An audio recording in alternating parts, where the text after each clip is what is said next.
Iniciemos este webinar leyendo una hermosa frase, me parece a mí sumamente significativa y ya verán por qué. Las personas deben comprender cómo su trabajo contribuye al bienestar de la humanidad.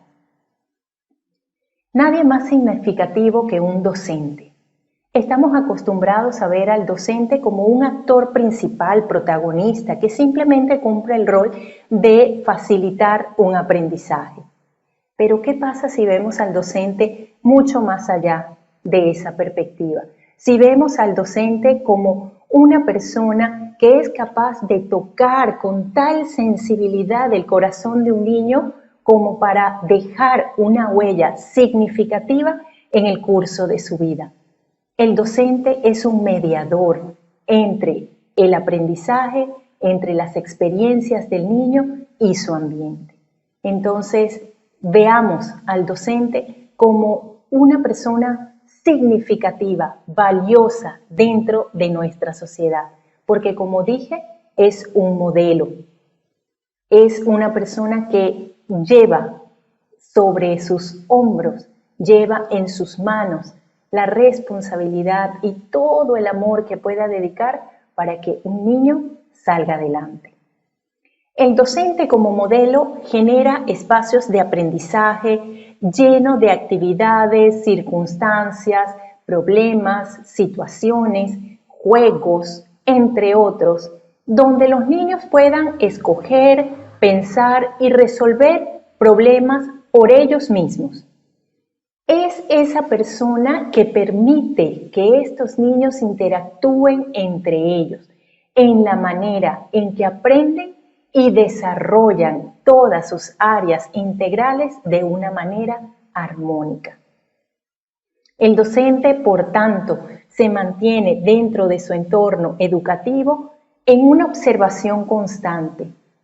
Siempre está mirando a su alumno, siempre está mirando a ese niño y las curiosidades que provienen de él. Esa necesidad de saber, de conocer, de explorar.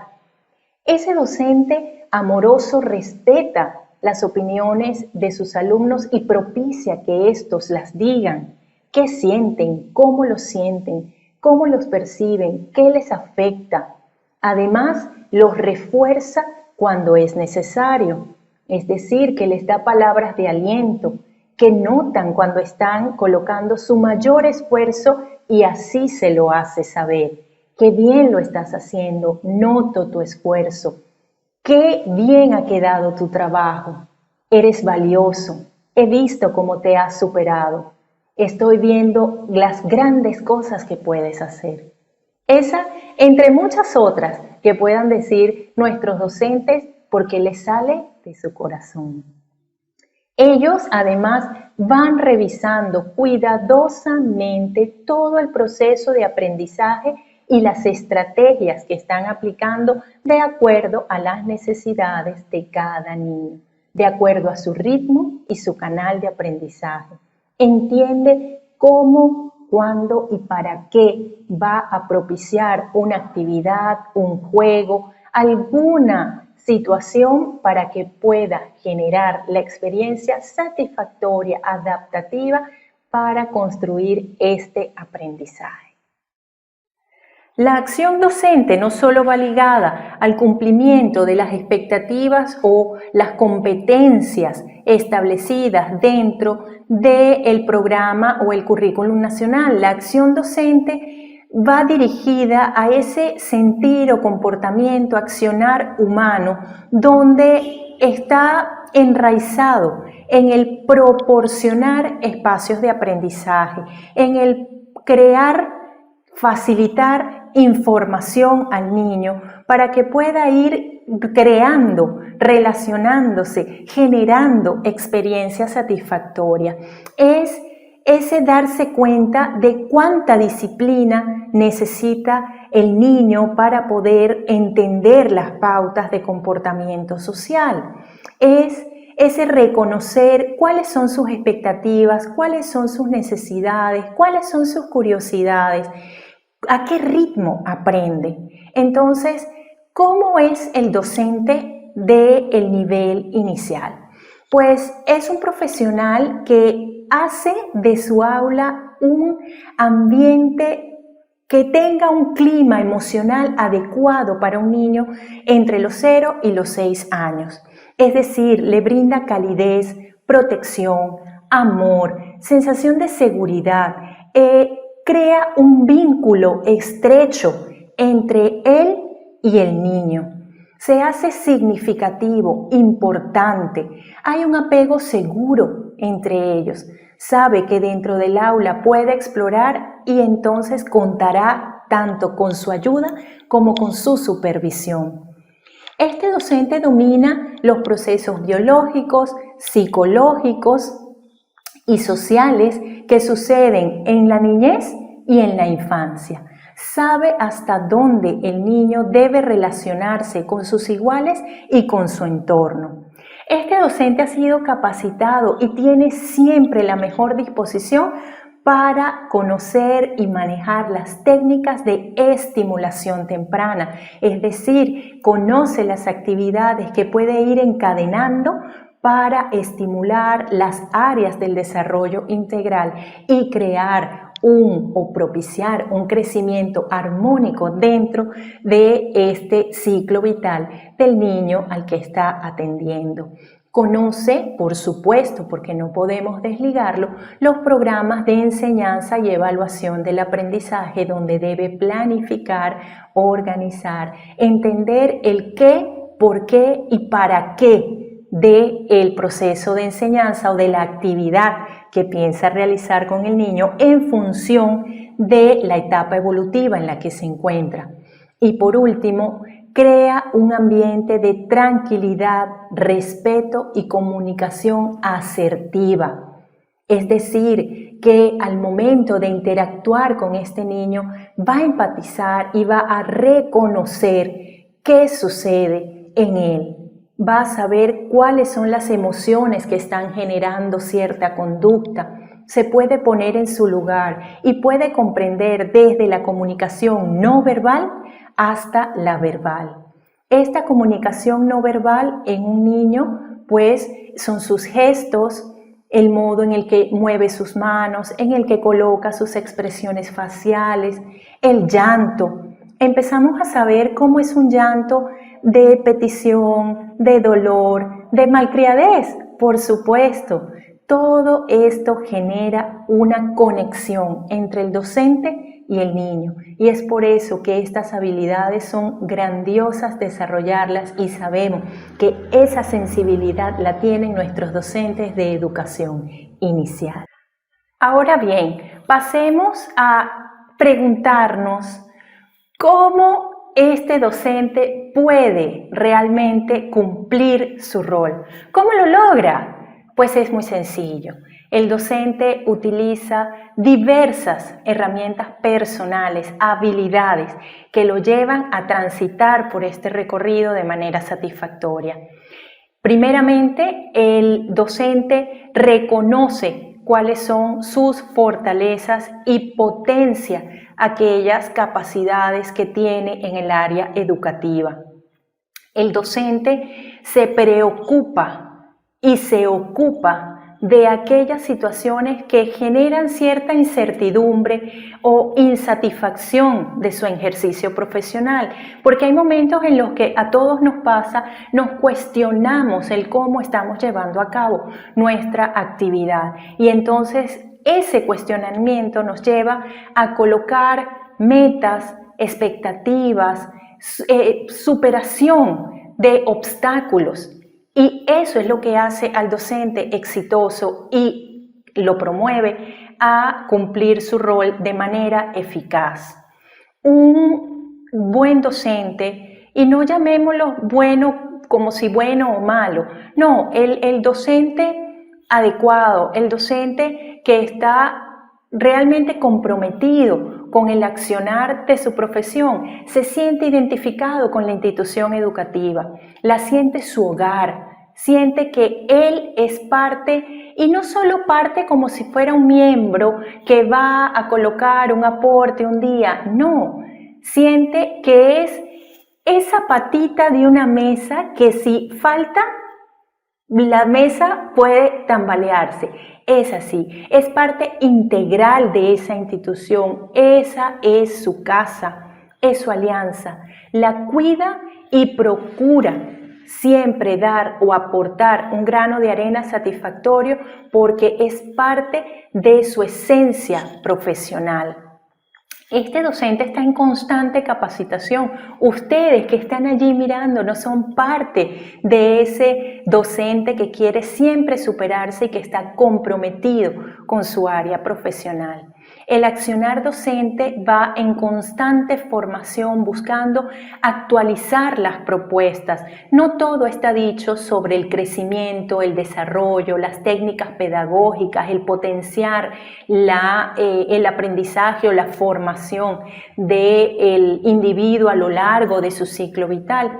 Y aún más en este momento en cuanto las generaciones van cambiando, las necesidades de nuestros niños cada vez son distintas, entonces debemos mantenernos actualizados y procurar tener un abanico de posibilidades para poder cumplir con estas expectativas y disminuir esa frustración dentro del aula escolar. No solo frustración por parte del niño, sino también en el accionar docente. Además, este profesional busca beneficios académicos y emocionales para sus chicos. Siempre procura que sus alumnos sean sobresalientes, que cada niño que tiene entre sus manos y en el corazón pueda lograr éxitos y sabe que depende de él. Entonces diríamos, ¿cuáles son los valores que identifican a nuestros docentes? Pues muy sencillo, la docencia y el docente comprometido siempre está de la mano con valores como la vocación, la dedicación, la responsabilidad, la empatía y la amabilidad. Vocación porque siente una entrega profunda hacia lo que hace. Siente que ha nacido para enseñar y cada día lo hace con mejor y mayor empeño. Por eso es dedicado y responsable, porque entiende que el tiempo que le dedica a su escuela y a sus alumnos es único, es valioso y está conforme a lo que ha dispuesto realizar. Es amable porque brinda atención, trata con cortesía, es sencillo, socializa tanto con sus alumnos como con sus profesionales o iguales, con sus colegas. Es una persona que está completamente abierta, receptiva a entender las circunstancias que viven sus alumnos. Cuando están tristes, cuando están alegres, cuando necesitan hacer amigos, cuando han sido incomprendidos, cuando tienen problemas en casa. Este docente de vocación amable, que posee estos valores especiales, él sabe cuándo necesita escuchar atentamente a su alumno y cuándo necesita responder con total responsabilidad y apertura a esta solución de problemas. Sabe cuáles son las palabras que debe decir, sabe cuál es el gesto que tiene que colocar o que dar tanto al alumno como a sus compañeros. ¿Por qué? Porque sabe de la empatía, sabe ponerse en el lugar del otro, entiende cuáles son sus necesidades porque comprende cuál es la etapa del desarrollo y las demandas que ésta tiene. Entonces, un docente es un ser valiosísimo. No sabemos el tesoro que tenemos dentro de nuestra sociedad y es pilar fundamental en la formación, en la creación de toda la estructura comunitaria en la cual nosotros vivimos. Por eso el rol de docente es tan importante desde la educación inicial. Cuando hablamos de docentes, hablamos de vocación, porque sencillamente la docencia es una prestación, por decirlo así, de un servicio, es un llamado, es un quehacer en el enseñar, en el investigar, en el formar, en el modelar con amor a cada niño que llega al aula. A esos niños que llegan cada mañana, Miss, ¿cómo estás? Y un abrazo, y les llevan una flor, y les llevan una fruta, o se meten entre sus brazos, entre sus piernas, en cada recreo. Eso es hermoso, esos valores y ese llamado a albergar, a querer, a proteger esos niños, eso es vocación. Vocación es el hacer de esta profesión su vida. Algunos han llegado a ser educadores por decisión, porque han querido asistir a la universidad, han tenido la posibilidad de acceder y han cursado sus estudios satisfactoriamente. Otros, pues la vida los ha llevado a entrar en este entorno de la educación, a veces sin saber qué deparaba el futuro, pero con el paso de los años lo han hecho su medio de vida y su razón de ser. Esa es la vocación de la acción docente, la vocación de la persona que sabe que está no solo transmitiendo un conocimiento, sino es enseñando, es construyendo tanto un ambiente como una experiencia para alguien que está empezando a vivir la vida. Para alguien que no tiene ni la idea de lo que le espera, pero que a través del planteamiento de metas, a través de esa interacción con el entorno educativo, con el administrador, el directivo, los colegas, todo lo que implica el ámbito educativo, que a través de la motivación diaria que le hace a sus alumnos, a través del saludo, a través de las canciones, a través de los gestos, a través de esas sorpresas que día a día llevan a sus hijos, a sus alumnos, de esas ocurrencias, el simplemente ponerse un gorro, o ponerse una nariz, o maquillarse de alguna manera, eso crea un ambiente distinto de motivación, de alegría, de entusiasmo para el aprendizaje. Y eso solo se llega cuando sentimos nuestra profesión en el corazón. Eso es lo valioso de este trabajo. Yo les cuento que yo llegué a la psicología pues de casualidad, porque siempre había estado más hacia el área pues de lo que era el mercadeo, el negocio, comercio, estas cosas, y desde la parte profesional, porque esa fue mi primera carrera, y luego me encuentro con un diagnóstico de autismo en mi hogar, uno de mis hijos, y empiezo a estudiar, empiezo a leer, empiezo a asistir a talleres, a conferencias. Empiezo un día a verme siendo una madre coterapeuta, por así decirlo.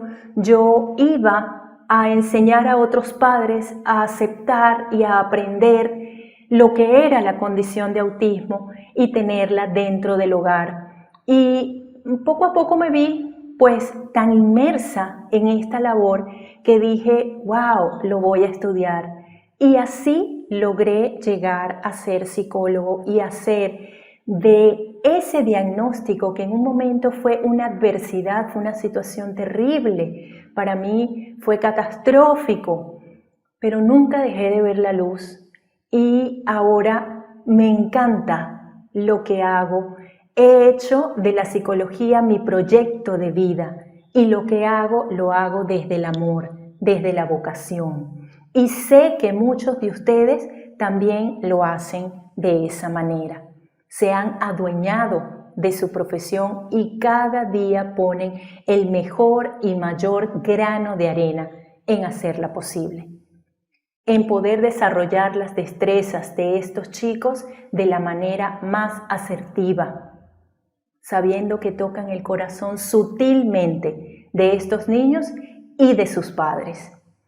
Eso es vocación, la ayuda y la enseñanza desinteresada y la satisfacción que genera haberlo hecho.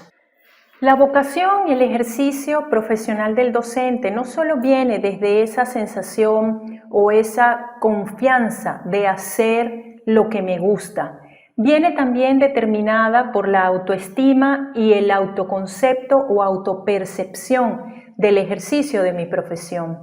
Tiene que ver con cómo el docente interioriza las experiencias tanto positivas como negativas, generando pues confianza, seguridad en sí mismo para el ejercicio de su profesión, no solo desde la constatación del rendimiento o el aprendizaje del alumno como un medio para establecer un rango de eficacia. No, esto no solo es desde allí, es desde ese apropiarse de las circunstancias, saber hablar con seguridad, saber dominar un tema, manejar las áreas de la inteligencia emocional como es la regulación, la atención emocional y la facilitación emocional.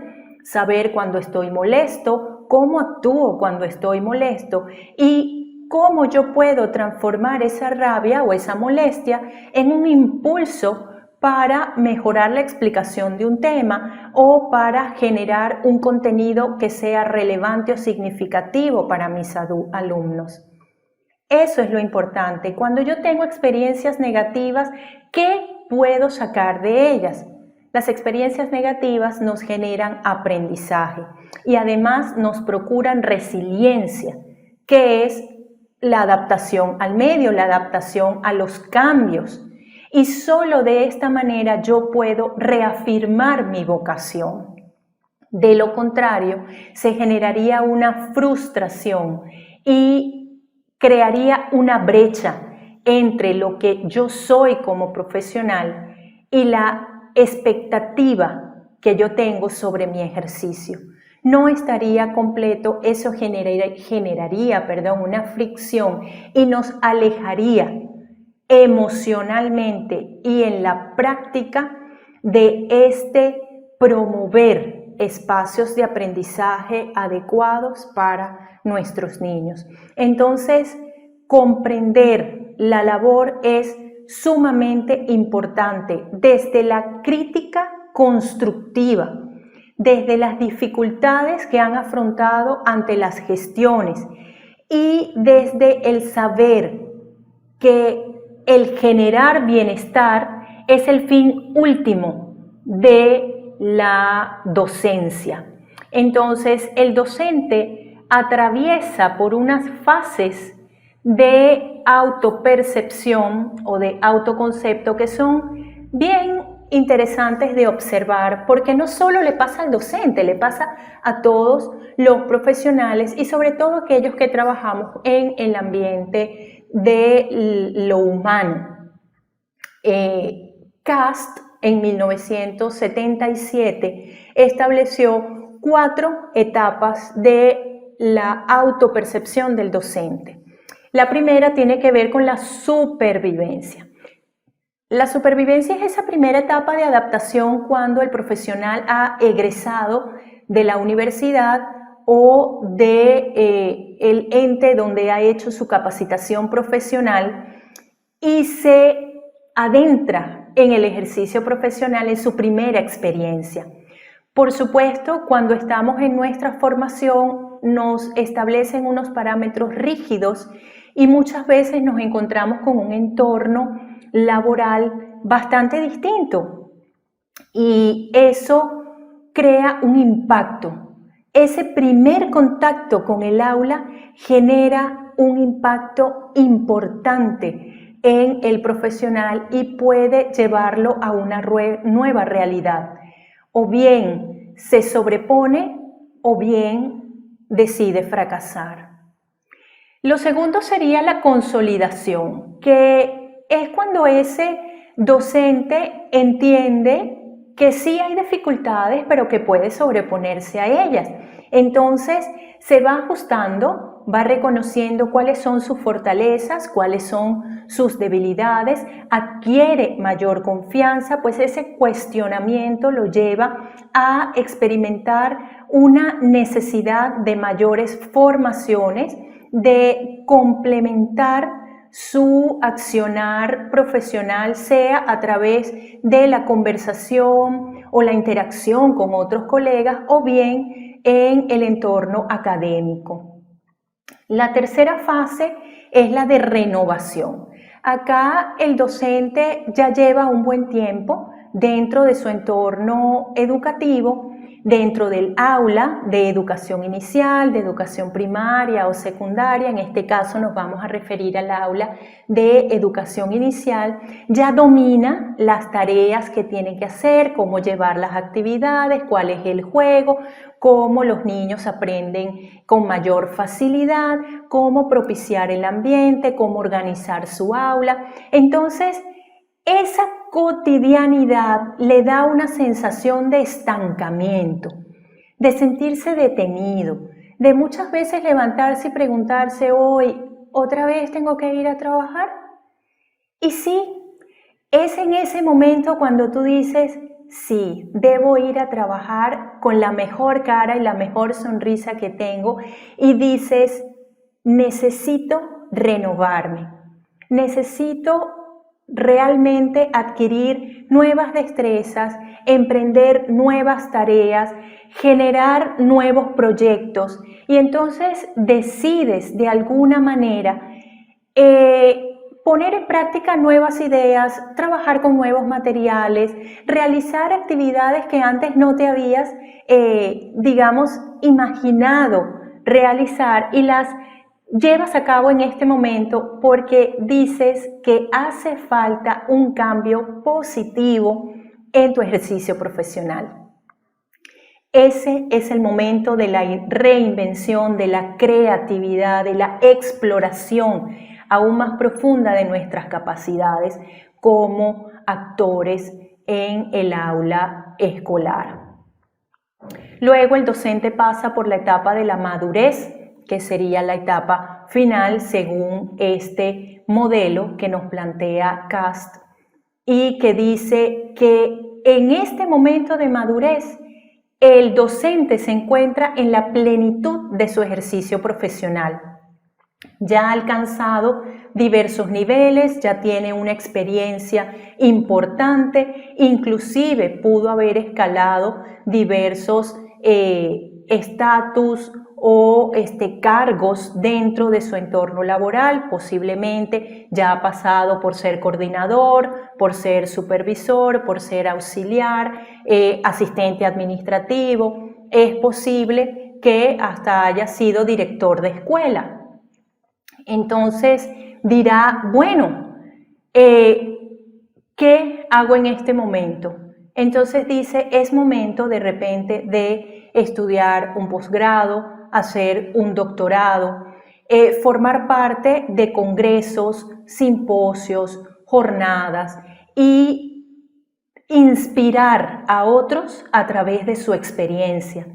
De repente generar textos, bibliografía que sirva pues de motivador o de complemento a aquellos nuevos profesionales. Entonces, todas esas contribuciones profesionales, académicas, e inclusive algunos pueden adentrarse en el área legal, pues son valiosas, y eso sucede cuando el docente encuentra que sus conocimientos y que su experiencia está cristalizada. Es el momento de la sabiduría, por así decirlo. Entonces, este rol docente, la autoestima, es sumamente importante conservarla, cultivarla, porque sí van a haber momentos en los que se sientan contrariados, pero es importante que sepan que siempre van a ser mayores las satisfacciones si, midiéndola desde el rendimiento académico, de sus alumnos como de la propia experiencia, de mirar atrás y ver cuánto hemos recorrido y cuánto hemos avanzado y realmente cuánto contenido, destrezas, habilidades manejo en este momento. Entonces, siempre es importante mantener una autoestima alta para que nuestro ejercicio profesional o el ejercicio profesional docente sea óptimo y tengamos satisfacción de todos los días entrar en un aula y saber que vamos a tocar a esos niños chiquititos en su corazón para generar nuevas experiencias. Por último, debemos entonces concluir que el docente y el entorno educativo se orientan o van encaminados a, primeramente, identificar todas aquellas interacciones positivas que promuevan el crecimiento armónico del niño en el entorno escolar, en explorar o en potenciar las habilidades comunicativas tanto del niño como del docente como eje fundamental dentro de la institución y asimismo promover todas aquellas actividades, situaciones que tienen que ver con juegos, experiencias, planteamiento de problemas, de circunstancias para generar un razonamiento adecuado de acuerdo a la etapa evolutiva en la que se encuentra, es decir, esa estimulación cognitiva, emocional, social, que es tan importante como piedra angular en este proceso docente educativo. La comunicación es la base de la docencia y no puede dejarse desvinculada o a un lado desde la asertividad. Segundo, el entorno educativo y el docente van orientados a asegurar la interacción positiva del niño a través del juego, de materiales manipulables y que brindan seguridad, aprendizaje el niño en estas etapas iniciales, desde el cunero hasta los 6 años en la niñez media, y que van de la mano con su proceso madurativo, van de la mano con sus necesidades y las expectativas, con el ritmo y el canal de aprendizaje de acuerdo a la etapa evolutiva. Por último, el docente cumple pues el rol y está orientado a acompañar permanentemente el proceso de aprendizaje. Este proceso enseñanza-aprendizaje a través de las diversas técnicas, tareas, estrategias que garanticen una seguridad y un bienestar físico y emocional en el niño. Eso es lo principal, el crecimiento emocional, social, cognitivo que pueda tener esta personita que apenas va adentrándose en la vida, como ya lo dijimos antes, y concibe la escuela como su segundo hogar.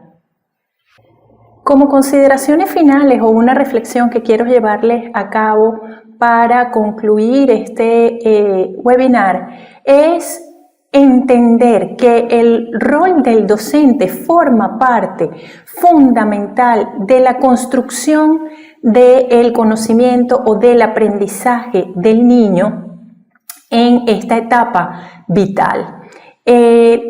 Las teorías nos hablan de la interacción, de la experiencia y de los adultos significativos que generan aprendizajes o que marcan esa huella cuando estamos en la edad de la infancia y la niñez.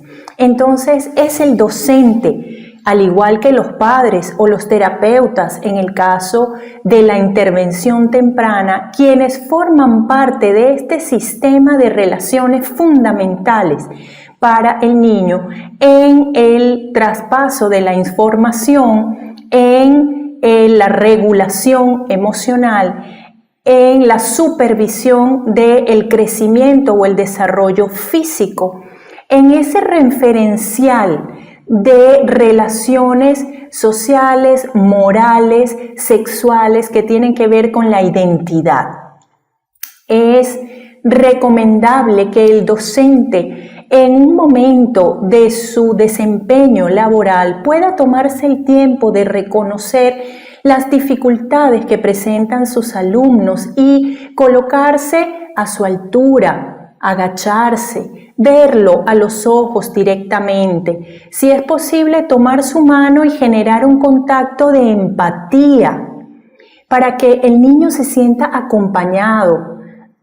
Preguntarle qué le sucede, por qué le sucede, qué ha llevado o generado esta situación, cómo entre los dos pueden solventarlo. De esta manera estaremos creando confianza, seguridad, vinculación. Estaremos realmente propiciando un desarrollo armónico en todas sus etapas, integrándolas, ¿sí? Eso es sumamente importante. Cuando nosotros desvalorizamos o no le damos la validez necesaria a las emociones, a los procesos que están llevando los niños, esto genera inseguridad, desconfianza, desmotivación, frustración, miedo, apatía en el niño, y esos sentimientos, esas emociones pueden transformarse en sentimientos si siguen reforzándose a lo largo de su ciclo vital. Esa consideración es sumamente importante. Si usted como docente está presentando alguna situación personal, tiene algunas contrariedades familiares, económicas o laborales, entienda que debe buscar ayuda sin volcar estas situaciones dentro de su aula de inicial, porque los niños son susceptibles, sumamente susceptibles a los cambios minúsculos en el carácter, en el temperamento, en esta fluctuación emocional pues del docente. El docente es su segundo padre o madre dentro de este entorno escolar. Es sumamente importante que en el momento en el que usted responde de manera brusca, en el momento en que usted alza la voz, en el momento en el que deja de atender un pedido, en ese momento se crea una fricción, una desvinculación, por así llamarlo, se crea una ruptura en ese lazo tan importante que se ha mantenido durante el tiempo.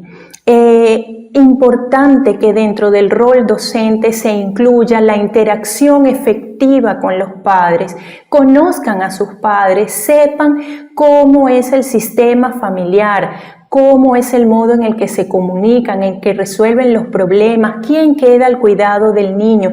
Eso les va a dar a ustedes una visión global de cómo es ese ambiente donde se relaciona el niño y cuáles son los aspectos a reforzar dentro del entorno escolar, o cuál es el aporte que usted puede dar desde su ámbito de acción. Siempre podemos influir de alguna manera sobre el padre para generar beneficios en el crecimiento, desarrollo, aprendizaje de nuestro niño. Debe sentirse querido, importante.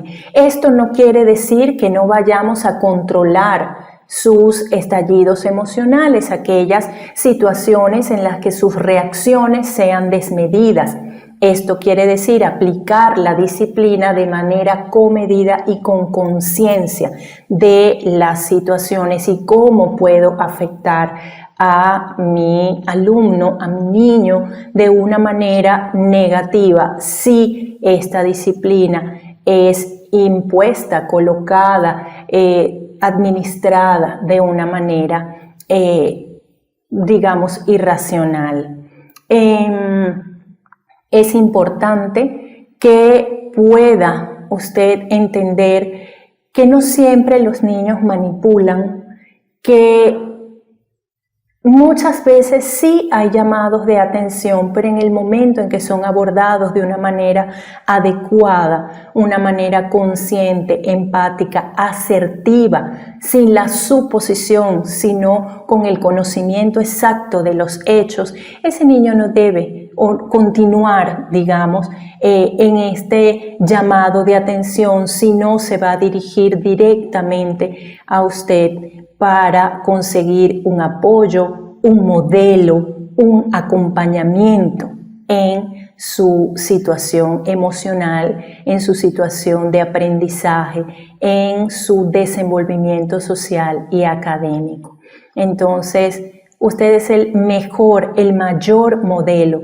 Yo no sé si a ustedes les ha pasado, pero a mí sí me pasó en mi hogar. Mis hijos en esta etapa del jardín, de la educación inicial, cuando empezaban a escribir o a resolver algunos problemas, a colorear, yo les decía que lo hicieran de alguna manera y ellos me insistían que no, porque su maestra, le enseñaba que era de esa manera y de esa manera era que debía hacerlo, no de otra distinta. Entonces, imagínense la relevancia que tiene para un niño el accionar de su docente. Es un héroe, es un ídolo y no nos queda más que respetar a ese ser que se está formando y que depende en diversas medidas de nuestro actuar. Así que seamos conscientes de nuestras emociones, de nuestras actitudes, de nuestras aptitudes, porque también del modo en el que nosotros vamos explorando nuestras habilidades, nuestras capacidades y las vamos potenciando, en esa medida también podremos tener un mejor desempeño dentro del aula y con nuestros colegas. Así que un abrazo y espero que esta reflexión pues les sirva de complemento y apoyo para la comprensión de la relevancia del rol docente como modelo en el desarrollo integral del niño. Finalmente, como siempre, les dejo una frase para reflexionar, como es preciso luego de compartir un pequeño espacio de conversación. Así como las manzanas maduran con el sol, así también los hombres maduramos en presencia de otras personas, en colaboración con ellas. Recuerden, no estamos solos, somos un gran equipo y en la medida en que se generen interacciones positivas dentro de ese entorno escolar, tanto el docente como el alumno saldrán beneficiados. Y más en nuestros niños que requieren toda la dedicación, la experiencia y la motivación para generar aprendizajes significativos. Gracias por participar en este webinar.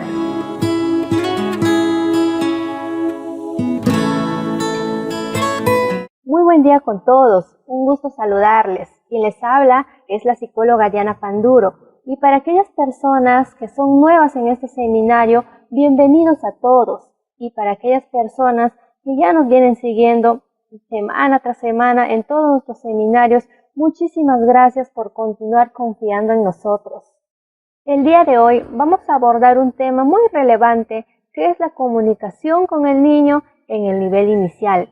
Y mientras yo preparaba este seminario, encontré en las redes sociales un hermoso video que realmente me ha llamado la atención y me encantaría compartir con ustedes. Es del famoso conferencista y profesor José Fernández. Y ahí les va el video. Yo recuerdo que le pregunté una vez a un niño: si tienes 3 caramelos, ¿te puedes comer 5? Y él me dijo no. Yo le dije: muy bien, tesoro, ¿por qué? Me dice: porque vomito. ¿Sabes qué hice yo?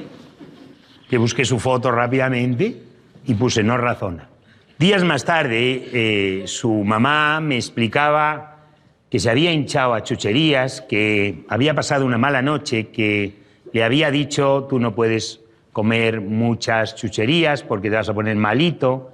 Y entonces yo caí que quizás sí razonaba. Que cuando yo le decía si teniendo 3 te puedes comer 5, él pensó 3 sí, pero 5 no, porque 5 son muchos. Si me como muchos, entonces me pongo malito.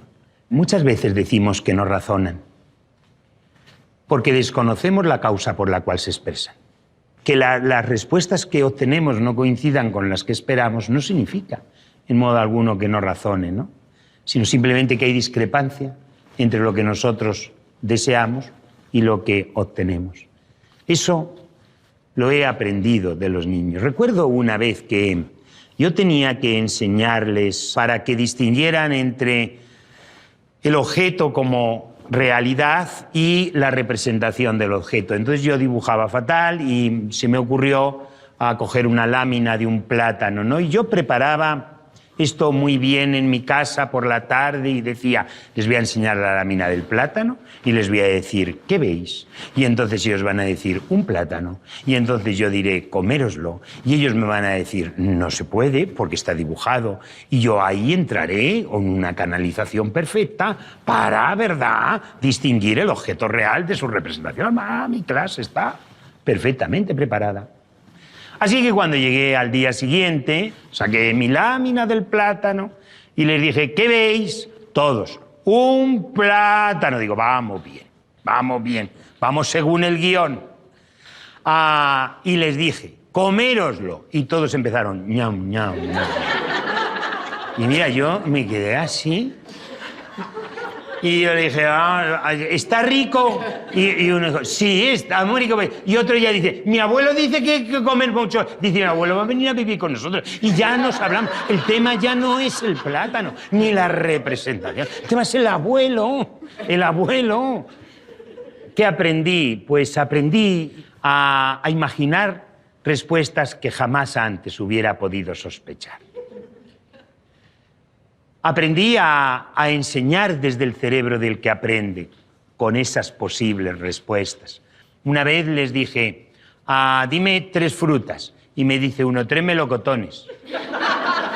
Y digo, vamos a ver, que te he dicho 3 frutas, porque uno, oye, también tiene carácter. Y él me dice, ¿y 3 melocotones son 3 frutas? Digo, pero 3 frutas, tesoro de fruta, un melocotón, una fruta. Otra, y ya están siempre los que te siguen, ¿sabes? Y ya se lo van diciendo. Bueno, pues logramos que las 3 frutas fueran melocotón, pera y plátano, por ejemplo. Fíjate que a los 2 días venía en el libro este problema. En una cesta hay 3 melocotones y 2 peras. ¿Cuántas frutas hay? Me dice el niño, 2. Y yo dije, vamos a ver, que lleva razón, que una de 2, o la he liado yo antes, o la ha liado él ahora. Pero esto tiene que aclararse. Así que aprendí a enseñar desde el cerebro del que aprende. ¡Wow! Qué hermoso mensaje nos transmite el video, ¿verdad, queridos maestros? Enseñar desde el cerebro del que aprende. Es justamente lo que deberíamos hacer. Deberíamos ponerlo en práctica. Conocer a nuestros estudiantes para poder comprenderlos, para poder entenderlos. Muchas veces nos olvidamos que estamos tratando con niños y esperamos que ellos nos respondan tal y como a nosotros nos gustaría que nos respondan. Y eso no va a suceder. Ellos nos van a responder de acuerdo a las experiencias, a las vivencias que van teniendo a lo largo de su vida. Recordemos que están en una etapa en la cual están construyendo su aprendizaje. Todo lo que observan a su alrededor les llama la atención, les parece nuevo, novedoso, les parece espectacular y con más razón aún cuando esa experiencia les resulta placentero, ¿no? Por eso es importante ponernos en el lugar del niño, mirar desde su óptica.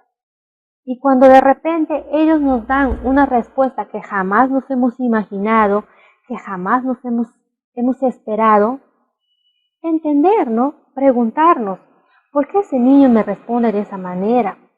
¿O por qué ese niño está actuando de esa manera? A veces solemos etiquetar a nuestros estudiantes o nos adelantamos en sacar conclusiones que de repente no lo son, no son verdaderos, ¿no? Cuando observamos que un estudiante está triste, está callado, decimos, ese niño es poco participativo o es un niño distraído. O de repente, por otro lado, tenemos un estudiante que es muy movedizo, que tiene bastante energía, que le gusta molestar a sus compañeros. Decimos, ese niño es hiperactivo. Muchas veces solemos tomarnos atribuciones que no nos corresponden, ¿verdad, maestros? Eso solamente le corresponde a un especialista. Por eso es importante que como docentes les sirvamos de guía. Somos ejemplo para ellos en nuestras aulas, en nuestras instituciones educativas, ¿no? Ellos, todo lo que observan, nuestros gestos, nuestra postura, nuestra mirada, nuestra forma de hablar, todo van imitando, todo van absorbiendo, son como una esponjita. Y si nosotros estamos dando un mal ejemplo a nuestros estudiantes, definitivamente ellos también van a aprender de esa manera. Corregirlos también tiene que ver con la forma de cómo les decimos las cosas, sin gritarles, sin insultarles, sin crear miedo y temor en ellos. Ya que si nosotros dejamos de hacer eso, ellos pues definitivamente van a participar de forma libre en nuestras aulas. No van a tener miedo de expresar sus ideas, sus emociones, sus sentimientos. Al contrario, van a aceptarlos, van a pensar que eso es normal, que eso le ocurre a todas las personas. Pero no nos olvidemos de guiarles, que si ellos están actuando mal, hay que apoyarles. Hay que aconsejarles, hay que orientarles para que ellos continúen aprendiendo adecuadamente.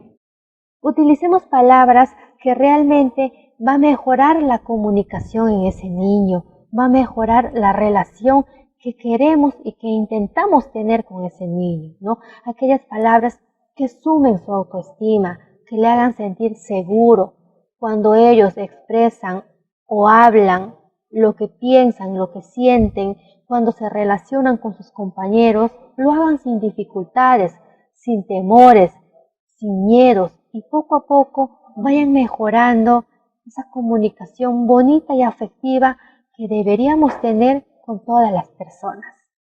Y para ello es importante conocer cuál es el proceso de comunicación, el cual nos va a permitir establecer una adecuada relación con nuestros estudiantes. Como sabemos, queridos maestros, la comunicación está presente en todos los aspectos de nuestra vida cotidiana. Eso nos permite establecer relaciones sociales, nos permite mejorar y desarrollar la inteligencia interpersonal, nos permite dar a conocer nuestras ideas, nuestros sentimientos, nuestras emociones, nuestras creencias, costumbres, valores, en fin, la comunicación nos permite eso y mucho más. En conclusión, la comunicación permite establecer la convivencia en la familia, en el trabajo, y no está ajeno esa convivencia con nuestros estudiantes. Sin embargo, esa comunicación bonita, amena, afectiva, asertiva que deberíamos tener con nuestros estudiantes se ve interferida por la forma en cómo nosotros nos comunicamos con ellos, en el estilo de comunicación que utilizamos al momento de corregir una mala conducta o al momento de transmitirle alguna información. Cuando estamos enojados, nosotros solemos actuar impulsivamente, ¿no? Y justamente esa impulsividad no nos permite dar una respuesta razonable. A veces utilizamos palabras que no deberíamos utilizar con ese estudiante. No nos deja pensar que nuestra forma de actuar puede herir y puede marcar de por vida a ese estudiante. Por eso es importante, queridos maestros, tener bastante cuidado. Recordemos que nuestros estudiantes, definitivamente, por el hecho de ser niños, van a tener sus errores, van a cometer sus travesuras, pero nosotros debemos servirles como guía. Debemos hacerles entender que muchas actitudes que de repente ellos están teniendo no están correctas, pero de una adecuada manera, sin gritos, sin insultos, sin crear temor, sin crear miedo en ellos, para que entiendan, para que comprendan que ustedes quieren lo mejor para ellos. La comunicación es un proceso por el cual se transmite y se reciben datos, ideas, opiniones, actitudes para lograr que la comprensión de la otra persona y que esta persona a su vez actúe de acuerdo a la información que nosotros estamos intentando decirle. Pero este mensaje también debe estar acompañado de mucho respeto, de confianza, de comprensión, hablar con claridad y honestidad y sobre todo escuchar con atención e interés. Y esto es un punto que no debemos olvidar. Cuando notamos que un estudiante está participando, está comentándonos alguna experiencia, dejemos por un momento lo que estamos haciendo y dirigir nuestra mirada hacia él para que ese estudiante se sienta querido, se sienta correspondido, sienta que usted como maestra o como maestro tome en cuenta sus opiniones, sus ideas y de esa manera poder crear en él más seguridad para poder expresar todo lo que siente, sin dificultades, sin miedo y fortalezca sobre todo su autoestima. Y cuando hablamos del proceso de la comunicación, es importante conocer cuáles son los elementos de la comunicación. Para ello tenemos un emisor, es la persona quien envía el mensaje, y tenemos un receptor, que es la persona quien recibe ese mensaje. No existe comunicación si no existe un receptor. Es decir, la comunicación debe ser correspondido por otra persona. Porque si no es como si estaríamos hablando, no sé, con un objeto inanimado que no nos va a responder, que no va a corresponder lo que le estamos diciendo. Por eso es importante que en la comunicación exista una persona quien responda o quien retroalimente lo que estamos tratando de decir. Y muchas veces actuamos así con nuestros estudiantes, ¿no? Dejamos que nuestro estudiante nos esté conversando, pero estamos distraídos en otras cosas, no le tomamos importancia y eso definitivamente va a influir en ese estudiante. También tenemos un mensaje, es decir, la información que nosotros queremos transmitirle al receptor. Tenemos también un canal, es decir, el medio por el cual estamos transmitiendo ese mensaje, y tenemos pues definitivamente la respuesta, es decir, la respuesta que vamos a obtener de ese receptor. Entonces, esos son los elementos de la comunicación, el cual nos va a permitir establecer una adecuada relación con nuestra familia, con nuestros estudiantes y con todas las personas que están a nuestro alrededor. Quiero contarles una historia acerca de Miriam y la maestra Torres. ¿Ya? Hoy en día Miriam ya tiene 40 años, sin embargo, ella hasta el día de hoy no puede olvidar un hecho que realmente ha marcado su vida, un hecho que ningún niño debería pasar. Resulta que ella a la edad de 9 años conoció pues a esta amargada, antipática maestra Torres, y desde un principio ellas definitivamente no se llevaban bien. Y así a medida que iba pasando el tiempo, cada vez esta relación empeoraba. Y un día, después del recreo, Miriam había demorado en el baño, ¿no? Como siempre algunos de nuestros estudiantes suelen demorarse. Y al llegar a su aula, encontró a la maestra toda amargada, con la cara roja de tanta cólera, y le gritó a Miriam, ¿no? Miriam, ven y párate frente a la pizarra. Y Miriam, pues asustada, se fue y se paró frente a la pizarra. En ese momento, la maestra empezó a hablarle a sus compañeros y les dijo: bueno, estudiantes, ustedes son testigos, yo ya hice muchas cosas por Miriam. Sin embargo, ella es una desobediente, no quiere mejorar como estudiante. Por eso es que yo he tomado la decisión de hacer esto con ella, para que de repente esa mala experiencia que se lleva cambie. Y les dijo a todos sus compañeros de que cada uno se va a parar y van a escribir en la pizarra todo lo que no les gusta de Miriam. Y empezó a desfilar cada uno, ¿no? Empezaron a escribir: Miriam es una egoísta, Miriam es una desobediente, Miriam es una estúpida, e incluso la maestra condicionó a que ninguna de las palabras que se escribía en la pizarra se repitan. Entonces los estudiantes, como eran varios y no sabían qué escribir de Miriam, empezaron a inventar cosas, ¿no?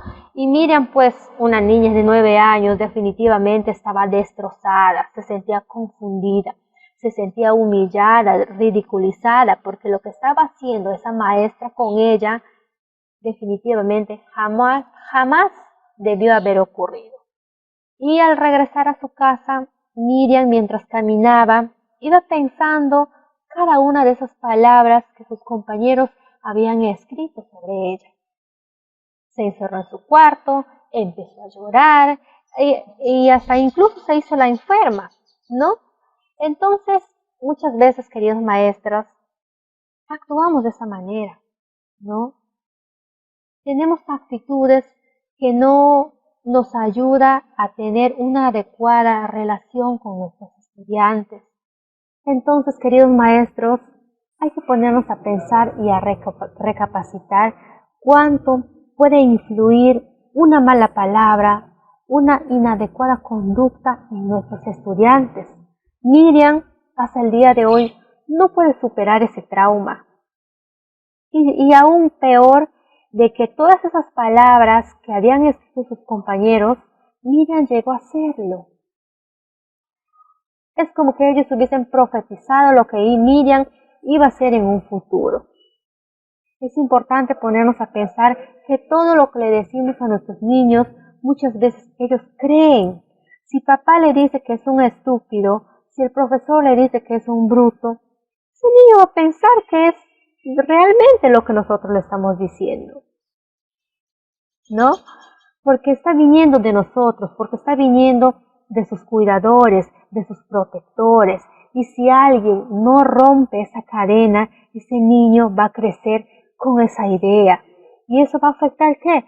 Su autoestima, el concepto que tiene sobre él mismo, ¿no? La relación que va a tener con otras personas. De repente va a ser un niño agresivo, puede ser también un niño pasivo. Va a aceptar que otras personas se aprovechen de él, va a tener dificultades para expresar sus emociones, sus sentimientos. Entonces, de una u otra manera, todo lo que decimos y hacemos con nuestros estudiantes influye totalmente en sus vidas. Y no debemos olvidarnos que como padres y como maestros somos el sostén emocional de nuestros niños. Ese sostén emocional nos va a permitir comprender sus emociones, nos va a permitir ayudarles a gestionar cuando no saben cómo expresarlo.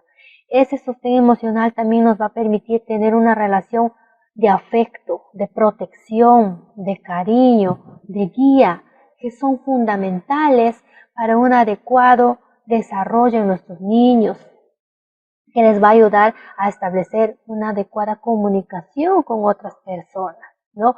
Básicamente el sostén emocional se basa en dos aspectos. El primero, que es la capacidad de alojar físicamente a los niños, y el segundo, la capacidad de pensar en ellos y acompañarlos mental y afectivamente. Eso es lo que deberíamos hacer con nuestros estudiantes. Cuando ellos cometen alguna travesura o cuando están llorando, en vez de gritarles, de reñirles o de enojarnos, acercarnos a ese estudiante, ¿no? Y preguntarle por qué él se está comportando de esa manera, por qué está llorando. Recordemos que para una primera impresión no existe una segunda oportunidad.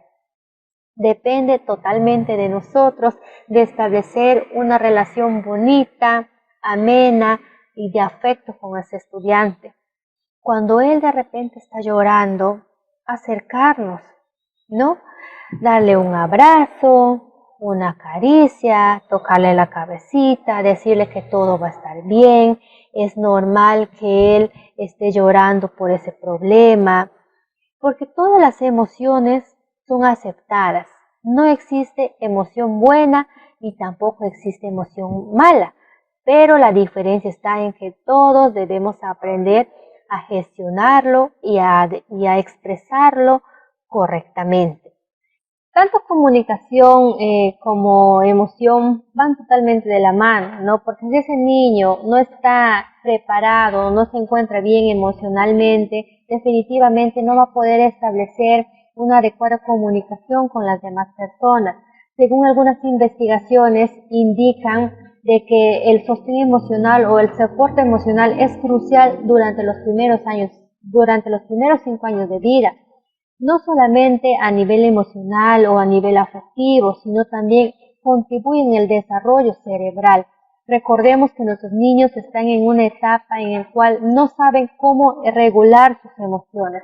Entonces, por eso necesitan del contacto físico y emocional de otras personas, es decir, de sus cuidadores, de un profesor o de un padre de familia, para poder enfrentar un problema que se le presenta. Y a medida que ellos van creciendo, definitivamente ya van teniendo las herramientas necesarias para gestionar sus emociones sin la necesidad de la presencia de otra persona, ¿no? También el ambiente en el cual se desenvuelve el niño es muy crucial. Va a depender mucho para que este niño aprenda a expresar sus emociones correctamente. Si vive en un ambiente lleno de violencia, de gritos, de insultos, en la escuela hacen lo mismo con ese niño, definitivamente va a afectar su desarrollo emocional. Por eso es importante que el sostén emocional sea adecuado, sea correcto, que le permita al niño pues cubrir sus necesidades psíquicas, sus necesidades físicas y por ende mejorar su aprendizaje. La infancia es un periodo sensible en el cual pues se desarrollan diferentes aspectos importantes que va a tener gran impacto a largo plazo, ¿no? Por eso si nuestros niños tienen experiencias negativas, definitivamente va a afectar en su desarrollo de repente emocional, físico, psíquico, de comunicación. Recordemos que están en una etapa pues donde ellos están comenzando a relacionarse con otras personas, a recibir información de su exterior y sobre todo su cerebro está en pleno desarrollo, ¿no? ¿A qué me refiero con eso? A que está presente la neuroplasticidad o plasticidad cerebral o plasticidad sináptica, como la quieren llamar, ¿no? Y justamente esta neuroplasticidad pues permite la conexión entre todas las neuronas del cerebro y estas conexiones van a permitir también la conexión con todas las áreas de desarrollo del cerebro, emoción, comunicación, lenguaje, raciocinio, en fin. Por eso es que la infancia es una etapa de periodo sensible, porque todo está en pleno desarrollo, el niño está construyendo su aprendizaje y dependiendo de las experiencias buenas que tienen, van a tener un adecuado, valga la redundancia, desarrollo en todos esos aspectos. La comunicación no solamente tiene que darse con el niño, también tiene que darse con el padre de familia y con los demás integrantes de la institución educativa, y más que todo con los padres, porque debemos tenerlos a ellos como aliados, ¿no? Nada mejor que la comunicación con ellos para conocer mejor al niño, para saber cuáles son sus gustos, cuáles son sus disgustos, cuáles son sus fortalezas, cuáles son sus debilidades, y de esa manera no cometer imprudencias con ese niño al momento de enseñarle en nuestro ambiente de clase, ¿no? Para poder comprenderle mejor y saber de repente por qué ese niño actúa de esa manera y por qué me responde de esa manera. no solamente nos va a permitir eso, sino también nos va a permitir conocer más a la familia, saber de qué tipo de familia proviene ese niño. De repente viene de una familia disfuncional, de una familia donde existe violencia, donde el papá y la mamá pelean demasiado, gritan demasiado, le gritan demasiado a los hijos.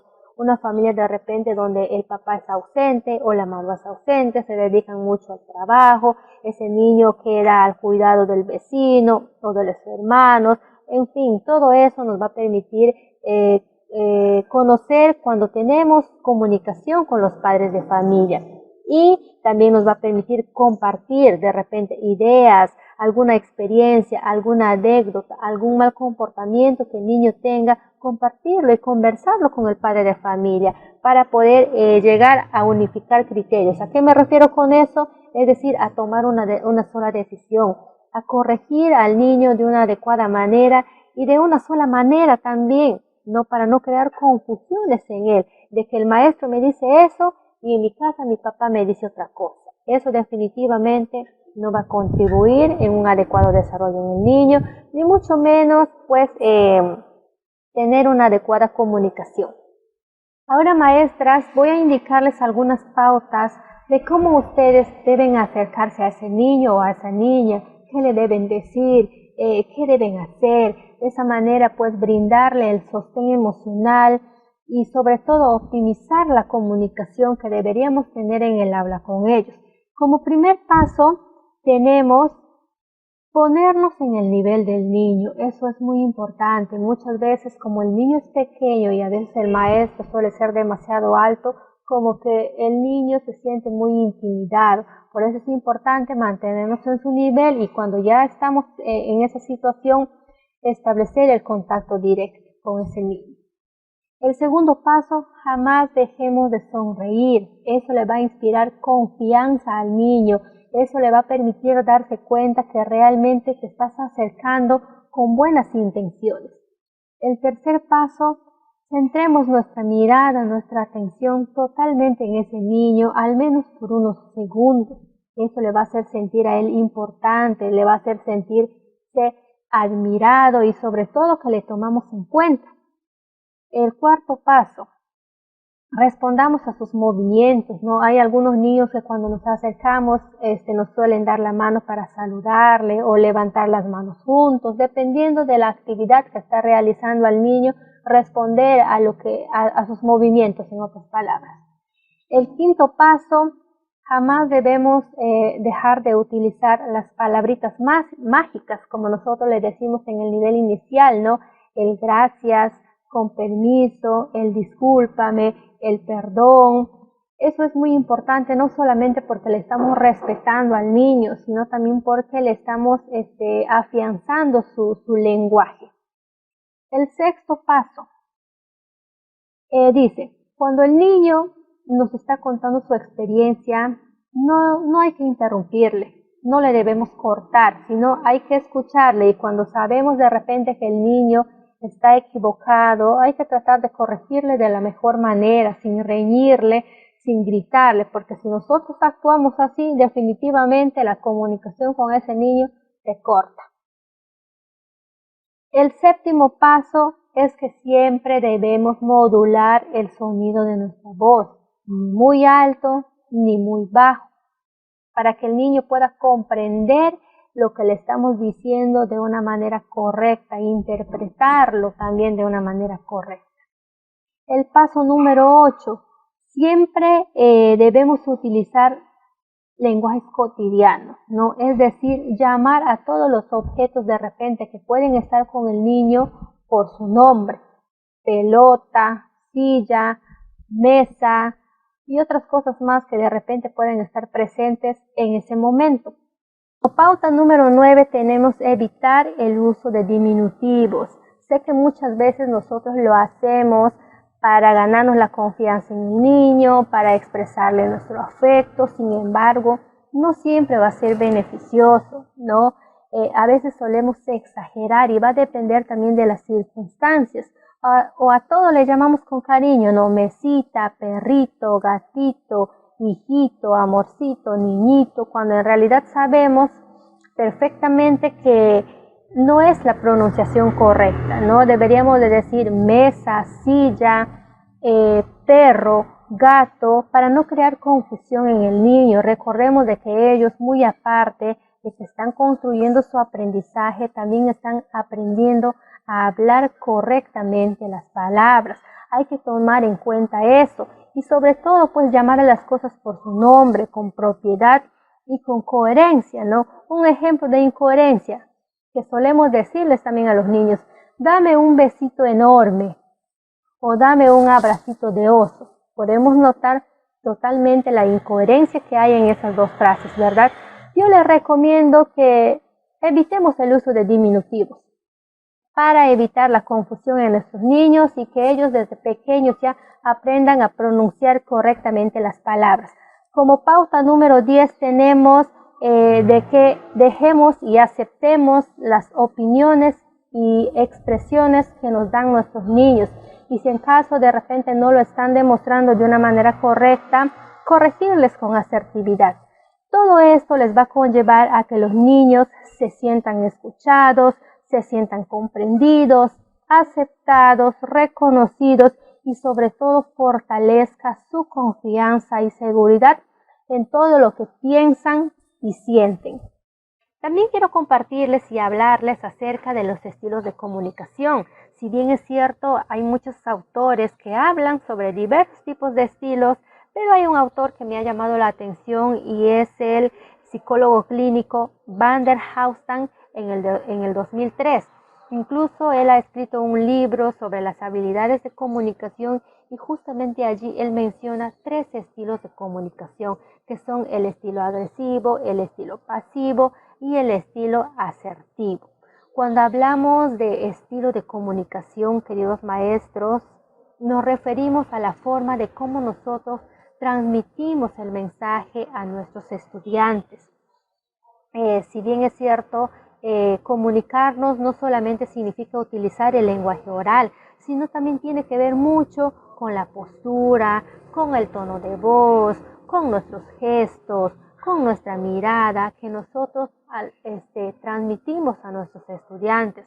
Y como dice acá, la manera de expresarnos y de comunicar ideas hablan sobre cómo nos relacionamos. Exactamente. Hay personas que, por ejemplo, cuando hablan se notan muy serias, ¿no? Hasta en su mirada se nota mucha seriedad, pocas veces sonríen o simplemente quieren llamar la atención del resto, quieren imponer la opinión del resto, no respetan, en otras palabras. Sin embargo, hay otras personas que son todo lo contrario, ¿no? Aquellas personas que siempre están calladas, poco participativas, y si es que hablan siempre están con sí, no sé, ajá, de repente, siempre aceptan lo que el resto les pide que hagan para ser reconocidos. Por otro lado, también tenemos a las personas asertivas, que son aquellas personas que dan a conocer sus ideas, sus emociones, sus sentimientos, pero sin herir a las otras personas. Y si no están de acuerdo con alguna idea de algún compañero, simplemente las respetan. Entonces, a continuación vamos a describir cada uno de los estilos de comunicación brindando algunos ejemplos para poder entenderlo mejor. Y dice acá: los estilos de comunicación son las principales maneras en las que intercambiamos información. Saber reconocerlos y gestionarlos de manera adecuada es la clave para mejorar la calidad de las relaciones con las personas. Ahora hablemos del estilo agresivo, pero antes de eso, me encantaría que ustedes piensen en un dragón. ¿Cómo es un dragón? ¿Cuáles son sus características? Por ejemplo, un dragón es grande, es enorme, bota fuego, es un animal feroz, es un animal peligroso, incluso puede comer a los animales más pequeños, ¿no? Y definitivamente nos causa miedo, nos causa temor. Entonces, justamente el estilo agresivo muchas veces genera eso en los estudiantes, ¿no? Donde el profesor solamente mandonea, intimida a sus estudiantes con su tono de voz, con su postura, con su mirada fuerte, con su gesto serio. Definitivamente eso no contribuye a una adecuada relación con el estudiante, sino al contrario, el docente lo que intenta es que ese estudiante le haga caso, le obedezca, pero a través del miedo, a través del temor. No deja que ese niño participa, y si es que lo deja, y si es que le permite, le juzga, le critica, incluso le da la contra. Definitivamente ese estilo pues no es lo más adecuado, ¿no es cierto? Muchos estudiantes con ese estilo de comunicación también suelen copiar esas características del docente, ¿no? Gritan y piensan que es la única forma o la manera correcta de comunicarnos con otras personas. Muchos de ellos lloran cuando son muy sensibles, se vuelven niños agresivos, miedosos, niños con poca iniciativa para participar y siempre están desmotivados, ¿no? Porque el profesor solo se va y habla y habla y habla, o si no, dame esto, entrégame el otro, siéntate, párate, cállate, aquí yo soy la única persona que va a hablar, si no levantas la mano no vas a hablar, cuando en realidad hay un montón de formas de decir, de corregir a nuestros estudiantes cuando están actuando mal, ¿no? Sin embargo, este estilo de comunicación no permite eso. Adecuada relación con nuestros estudiantes no existe. ¿Por qué? Porque en vez de haber una comunicación bonita y amena, lo que hay es gritos, insultos, humillaciones, y todo eso definitivamente puede causar un impacto negativo en la relación que van a tener nuestros estudiantes con sus demás compañeros, contigo mismo y con sus padres de familia. Ahora veamos algunos ejemplos que tienen que ver con el estilo agresivo y que muchas veces ocurre en nuestro salón de clase. Supongamos que tenemos dos estudiantes que se han peleado, ¿no? Entonces la maestra se acerca y en vez de corregir y de hacerles entender el por qué no deben actuar de esa manera, lo que hace esta maestra es lo siguiente. Si continúan con esa actitud, le voy a llamar a sus padres para que de verdad les peguen. Y definitivamente es un estilo súper agresivo. Tenemos otro ejemplo. Llega una niña llorando a clase y la maestra pues no se acerca a ella, se muestra indiferente o incluso hasta le mira seria, ¿no? O le podría decir, nuevamente estás llorando, seguramente vas a estar así todo el día. Es un estilo también agresivo. Y como verán, queridos maestros, nuestros niños no se van a sentir seguros, no se van a sentir bien en un ambiente hostil, donde les causa miedo, donde les causa temor. Es por eso que hay que tener bastante paciencia con ellos. Un ejemplo de lo que está ocurriendo actualmente a causa del COVID. Hay muchos docentes que aún no tienen el manejo de la laptop o de la computadora o de los celulares modernos, ¿no? ¿Qué pasa con ellos? Que como es algo nuevo, muchas veces tienen miedo de equivocarse o de apretar de repente alguna tecla y poder bloquear a la máquina, qué sé yo, busquen ayuda de otra persona. Para ello necesitan que esa persona les tenga paciencia, les dé una orientación adecuada. Y muchas veces si eso no ocurre, ¿qué pasa con nosotros? Nos frustramos, nos estresamos, nos sentimos mal con nosotros mismos y hasta incluso llegamos a pensar pues que, no sé, baja nuestra autoestima, ¿no? Y eso mismo ocurre con nuestros estudiantes. Por eso es importante tener bastante paciencia con ellos. Recordemos que recién están conociendo el mundo, que están construyendo su aprendizaje. Un estilo agresivo no contribuye a una adecuada comunicación y relación que debemos tener con nuestros estudiantes, sino al contrario, nos alejamos a nuestros estudiantes, no les damos la oportunidad de participar, de que ellos nos cuenten sus problemas, nos cuenten sus experiencias. ¿Por qué? Porque tienen miedo a acercarnos. Y eso es justamente lo que no debe ocurrir y no debemos cometer o utilizar ese estilo de comunicación que hiere realmente el estado emocional de nuestros estudiantes y interrumpe la comunicación afectiva. Ahora, para hablar del estilo pasivo, me gustaría también que piensen nuevamente, pero ya no en un dragón, sino en una tortuga. ¿Cómo es una tortuga? Es un animal lento, es un animal solitario, es un animal pues pasivo, es un animal que hasta pareciera como si estuviese triste, ¿no? Entonces algo así es la persona que utiliza un estilo pasivo, es aquella persona que no es capaz de expresar sus ideas, sus sentimientos, sus emociones, por temor a que los demás se rían de él, porque piensa de repente que sus derechos están por debajo de las otras personas, y es por eso que sus compañeros a veces suelen aprovecharse de él, porque es una persona aislada, callada, y si es que habla siempre dice sí o no, no sé, tal vez, o incluso hasta nada, simplemente mira y lo ignora. Esa relación definitivamente cuando lo usamos, o ese estilo, perdón, que usamos en nuestra aula de clase con nuestros estudiantes no va a contribuir en nada, definitivamente en nada. Siempre esa persona se caracteriza por estar callado, está entretenido en otras cosas. Cuando ve que de repente un estudiante está peleando, se levanta así o de repente le llama la atención también, pero lo hace: niños, tranquilícense, niños, silencio, por favor, háganme caso, niños, ya pues, estoy hablando, estoy al frente, ustedes deben escucharme.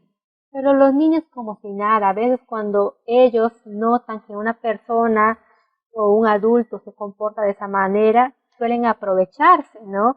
Algunos ejemplos que podemos hacer utilizando un estilo pasivo y teniendo en cuenta las experiencias que muchas veces se dan en el aula de clase sería los mismos ejemplos que hemos utilizado en el estilo agresivo, ¿no? Llega una niña llorando a clase y la maestra se acerca y le toca la cabeza y le dice: tranquila, todo va a pasar, y se va, ¿no? O hay un niño que de repente ha roto la regla y la maestra voltea a mirarle, ¿qué le dice? Nada, simplemente le ignora y continúa haciendo lo que está haciendo. O hay dos niños que están peleando y la maestra está dictando la clase y todo eso, y entonces al notar que esos niños están peleando, ¿qué dice? Niños, silencio por favor, déjenme continuar con la clase, están interrumpiendo a sus compañeros, y se acabó, ahí nada más queda. Entonces podemos notar que ese estilo pasivo no contribuye a una adecuada relación con nuestros estudiantes, o hasta incluso nuestros estudiantes cuando notan que un docente tiene ese tipo de actitudes, no solamente se sienten abandonados o frustrados, sino también tienden a aprovecharse de esa situación para hacer lo que ellos desean, ¿no? Podemos notar en nuestra vida cotidiana que nuestros hijos siempre van de la mano con aquellas personas que les permiten hacer sus travesuras, ¿no es cierto? Entonces, pues ese estilo no contribuye a una adecuada relación entre docente y estudiante, sino al contrario, ese niño se siente abandonado o simplemente va a aprovecharse de la situación. Y eso tampoco queremos. Entonces, ese estilo pasivo también queda descartado. Y como último estilo tenemos al estilo asertivo, pues este estilo se caracteriza cuando el docente expresa sus ideas, sus pensamientos, sus emociones, su postura, sus gestos, el tono de su voz adecuadamente. Es decir, piensa primero en él y piensa también en los demás. No actúa impulsivamente, da una respuesta siempre razonable y afectiva, de tal manera que no hiera a sus estudiantes. En este estilo, el docente sabe cuándo decir sí y cuándo decir no. Y un punto también importante que no debemos confundirnos, que el hecho de decir no debemos confundir con el hecho de ser descortés. Son dos cosas distintas. Entonces lo que busca este estilo asertivo es respetar a las demás personas, respetar a sus estudiantes, aceptarles tal y como son, hablarles de una manera clara, directa, sin rodeos, pero utilizando, como les digo, palabras adecuadas y más aún o con más razón si se trata de niños.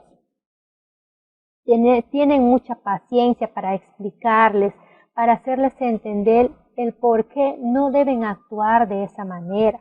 No, bueno, Pepito, el día de hoy yo he notado que le has pegado a tu compañero, pero si tú sigues cometiendo ese error, le puedes romper un brazo o puedes hacer que tu compañero se accidente. Y eso a mí me hace sentir mal.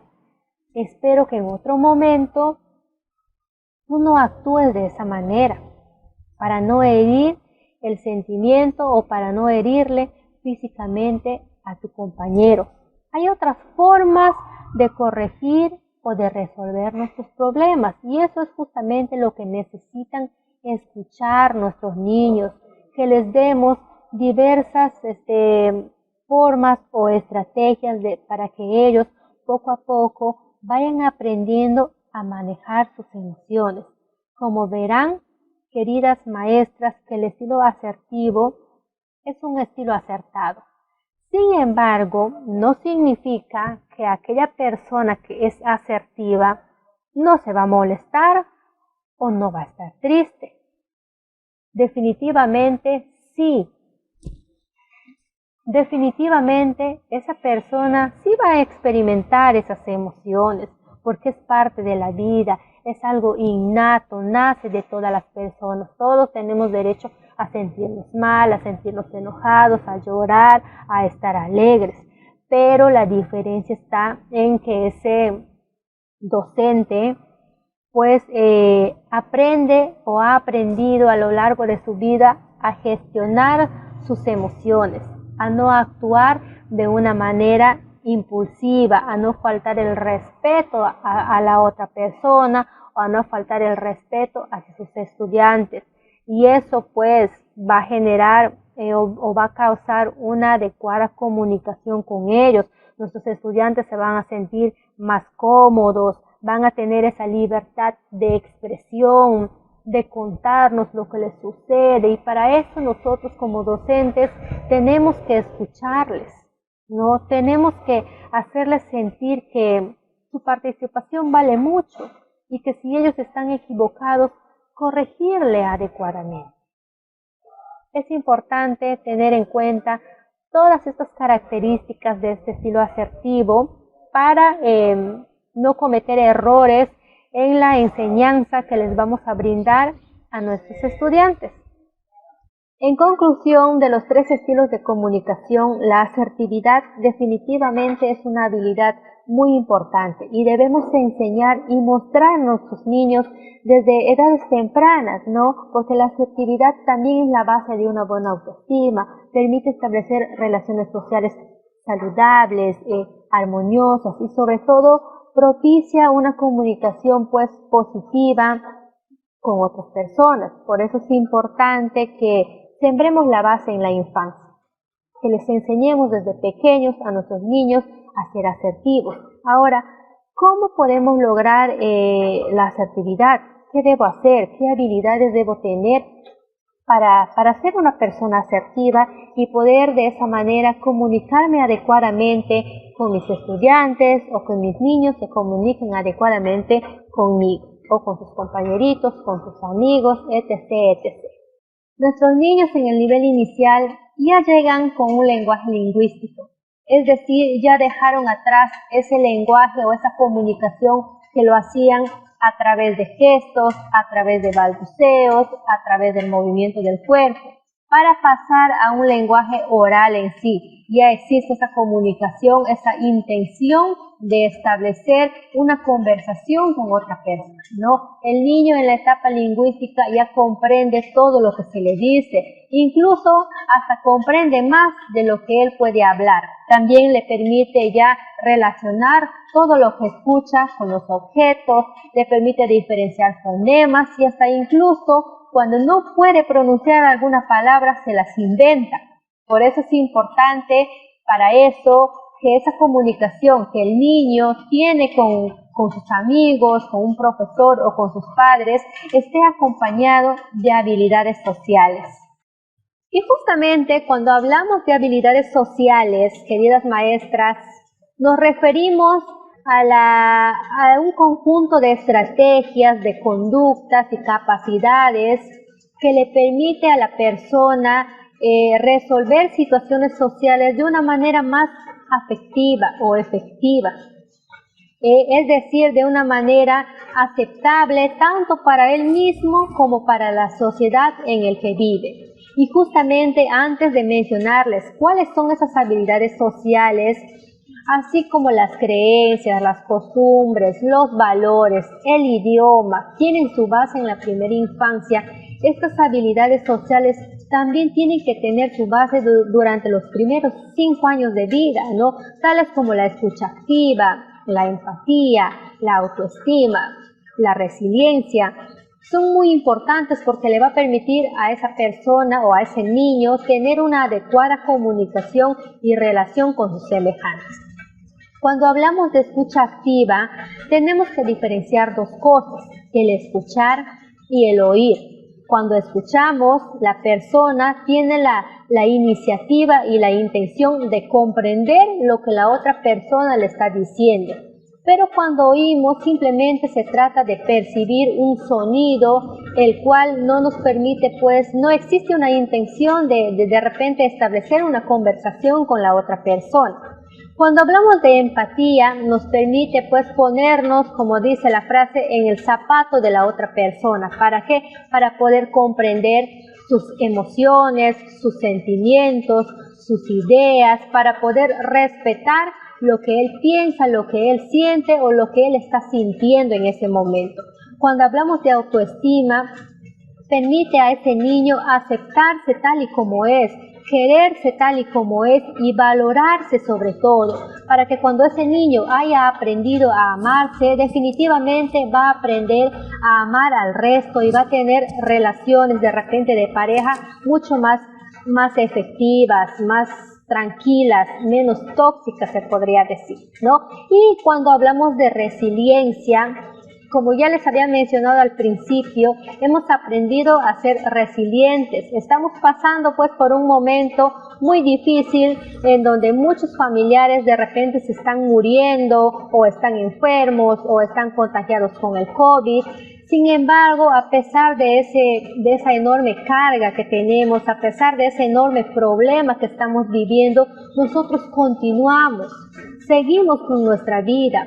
Eso no es un motivo para estancarnos, para decir, no puedo, o mejor, soy un perdedor, ya no quiero continuar, todo me va mal en la vida. Entonces, la resiliencia justamente nos enseña eso, a continuar hacia adelante, a continuar nuestro camino, a continuar esforzándonos para lograr nuestra meta o nuestro objetivo, a pesar de las adversidades que se nos presentan en nuestro camino.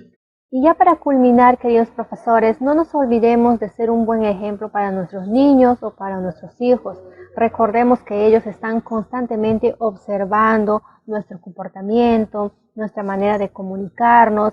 En lo posible hay que tratar de practicar la asertividad y preguntarnos de repente si le estoy respetando a mi niño, si le estoy dando cariño, si le hablo sin gritarle o si en todo caso le dejo que se exprese libremente, le escucho de repente atentamente. Todas esas preguntas nos van a ayudar a darnos cuenta si estamos siendo asertivos o no con nuestros hijos o con nuestros estudiantes. Tampoco debemos olvidarnos de crear un ambiente de comunicación adecuada, ¿no? Es decir, que el niño se sienta libre de expresar sus ideas, sus sentimientos o de repente de contarnos una experiencia tanto en la casa como en el hogar. Por eso es importante propiciar un ambiente de confianza, de escucha activa. Y esa escucha activa lo vamos a hacer cuando de repente el niño nos está comentando algo, nosotros no le cortamos, no le juzgamos, no le reñimos, no le criticamos, ¿no? También tiene que ver mucho con propiciar un ambiente donde le permite expresar sus emociones. Y nosotros como adultos tampoco debemos tener vergüenza de expresar nuestras emociones que no nos hacen sentir bien, y eso le va a dar al niño una idea de que tanto las emociones propias y las emociones ajenas deben ser respetadas y también deben ser comprendidas. También debemos enseñarles herramientas que les ayuden a expresarse con respeto, ¿no? Es decir, que el niño entienda que es libre de expresar sus enojos, lo que no le gusta, pero desde el respeto. Es decir, enseñarle o hacerle entender que no debemos tolerar las faltas de respeto. Una buena fórmula para enseñar al niño sería, por ejemplo, ayudarlos a expresarse desde el yo y no desde el tú.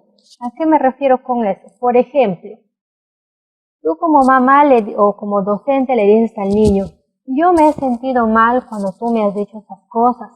Te agradecería bastante si no lo vuelves a repetir. Es muy distinto a que yo le diga, tú me has hecho enojar, no lo vuelvas a hacer nunca más.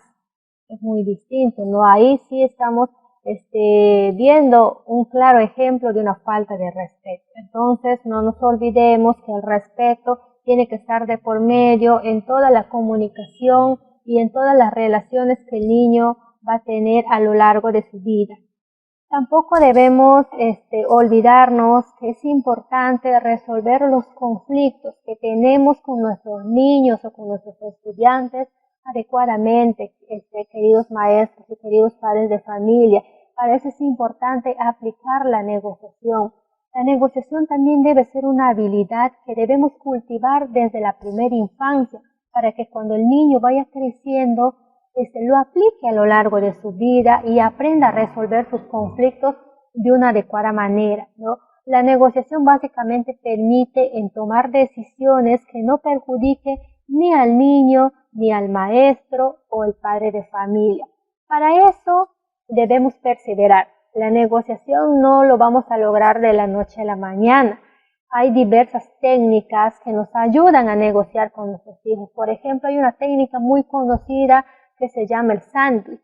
No sé si lo habrán escuchado en algún momento, pero de todas maneras voy a compartir con ustedes para que lo apliquen con sus hijos, ¿no? Eso consiste en 3 pasos.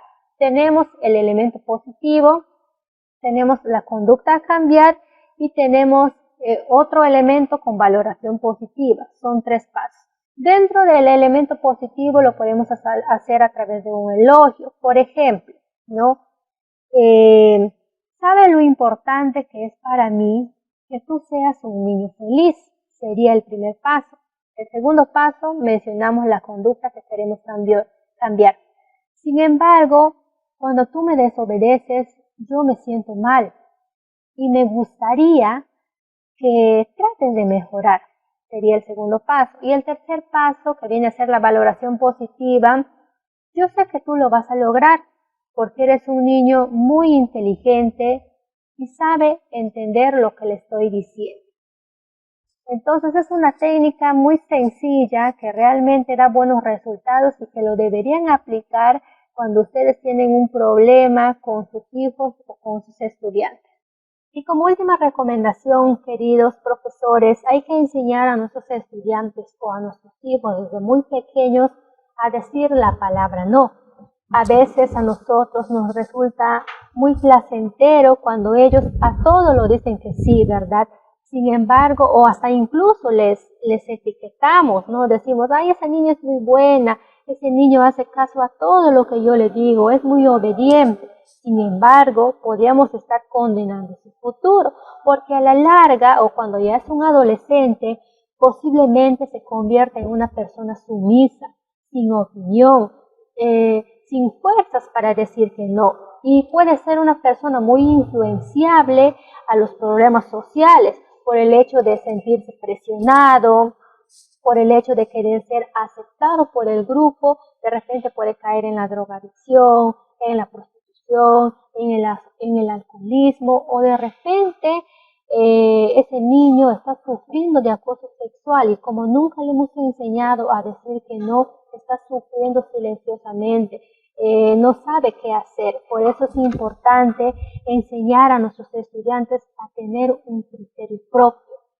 Y bueno, eso sería todo por hoy, queridos profesores. Gracias por participar. Ahora vamos a pasar a responder sus preguntas, sus inquietudes y no se olviden también que vamos a continuar con el sorteo de los certificados. Muchas gracias. Conmigo será hasta otra oportunidad.